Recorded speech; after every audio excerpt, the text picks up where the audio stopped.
I'm David Newman. I'm a painter. I've been drawing all my life. I'm a technologist and I do Macintosh support. I've been working with computers since 1982. Before that, I studied art at UC Davis and UC Berkeley in California. And I was a courtroom artist for United Press. So I would go to the big trials and draw portraits and images that I would see in the courtroom because cameras were not permitted.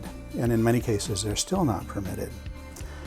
Well, at the time I was using black ink on white paper. That was the right tool for the job. And moving from courtroom drawing to drawing people in cafes and restaurants and out in the world, I found that the Pentel brush pen was the right tool for the job.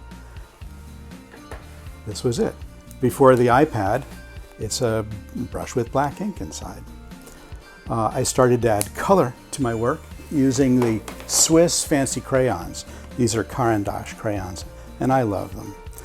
I've been starting to use the iPad since it came out in 2010, and since then I've painted about 160 portraits, mostly of people in high technology. When I'm painting someone, I pay attention really to their overall physical presence, of how they're sitting, what they're feeling, what they're doing, and what they're engaged with. They might be reading, they might be working on their computer, they might be just relaxing. And what I try to do is make it so that that person has gravity, and not just physical gravity that the earth attaches us to itself with, but their own gravity, their own presence of their own selves. When I start a new painting, I start from scratch with a completely blank canvas. And I start out by picking the color that I want and picking the tool that I want and starting to make marks. And I always start in an improvisational mode. And I like randomness. I like to have a kind of a feeling of unpredictability. Then images are revealed as I work. And sometimes as I'm working, I might see a little bit of Matisse, I might see a little bit of Picasso or David Hockney, and then I just work with it. And then get a more precise brush. And I can adjust the sizing like this with a couple of fingers. And now I go to work. It's not really work, it is play.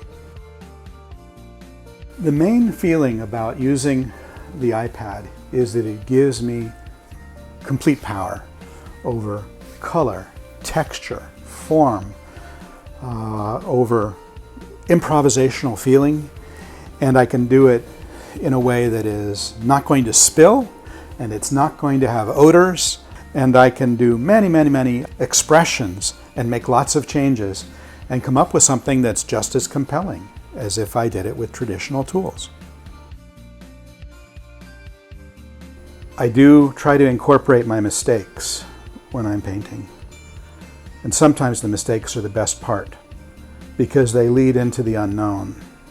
And I don't care about perfection because perfection is kind of boring in my opinion.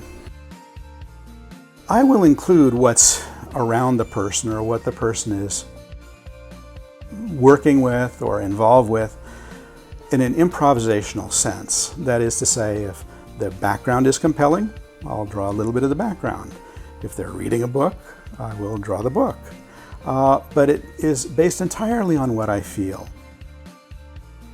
I like to have things that are a little bit comedic, a little bit silly, because it takes away from the seriousness of the portrait and makes it more fun.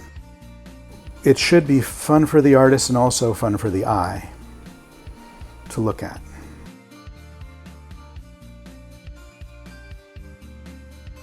My professor, Joan Brown, who taught at UC Berkeley for many years, said something to the effect of, forget about making a masterpiece.